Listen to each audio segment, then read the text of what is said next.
നമ്മുടെ ഈ വീഡിയോയിലൂടെ പാലക്കാട് ഒരു ദിവസം ഏതൊക്കെ സ്ഥലങ്ങൾ കാണാൻ നോക്കാം കേട്ടോ. അപ്പോൾ പാലക്കാടേക്ക് ഒരു വൺ ഡേ ട്രിപ്പ് പ്ലാൻ ചെയ്യുന്നവർക്ക് ഈ വീഡിയോ ഉപകാരപ്പെടും. ആദ്യം നമ്മൾ പോകുന്ന പല്ലാവൂരുള്ള വാമല അയ്യപ്പ ക്ഷേത്രത്തിലേക്കാണ്. ഇതൊരു ട്രക്ക് ചെയ്ത് വേണം ഈ ക്ഷേത്രത്തിലേക്ക് എത്താൻ കേട്ടോ. അത് കഴിഞ്ഞ് പല്ലാവൂർ തന്നെയുള്ള വാമല മുരുകൻ ടെമ്പിളിലേക്ക് പോകാൻ പറ്റും.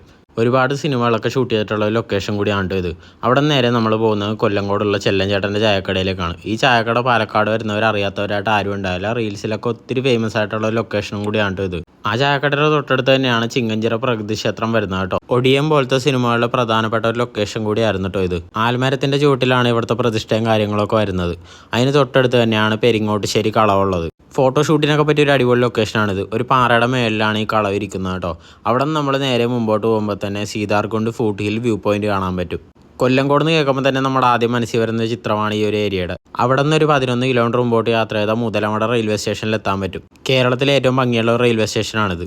അവിടെ നിന്നൊരു 10 കിലോമീറ്ററോളം യാത്ര ചെയ്താൽ വെങ്കലക്കയം ഡാമിലെത്താട്ടോ. ഇങ്ങോട്ട് നമുക്ക് വണ്ടിയൊക്കെ ഡയറക്റ്റ് ഓടിച്ചിറക്കാൻ പറ്റും. ഡാം എന്ന് പേരുണ്ടെങ്കിൽ ഇതൊരു പുൽമേട് പോലത്തെ ഒരു സ്ഥലമാണ് കേട്ടോ. ഏകദേശം ഒരു ഉച്ചയൊക്കെ ആകുമ്പോൾ തന്നെ ഈ ഒരു ഏരിയ ഫുള്ള് നമ്മൾ കവർ ചെയ്യും. അത് കഴിഞ്ഞ് നിങ്ങൾക്ക് സമയമുണ്ടെങ്കിൽ മലമ്പുഴയിലെ കവയും തെക്കേ മലമ്പുഴയും കൽപ്പാത്തി വില്ലേജും മദർലാൻഡ് മസാല സോഡയും കുടിച്ചിട്ട് തിരിച്ച് നാട്ടിലേക്ക് പോരാൻ പറ്റും. അപ്പോൾ ഇതിൻ്റെ ഡീറ്റെയിൽ വീഡിയോ നമ്മുടെ യൂട്യൂബ് ചാനലിൽ ഉടനെ അപ്ലോഡ് ചെയ്യുന്നതായിരിക്കും കേട്ടോ.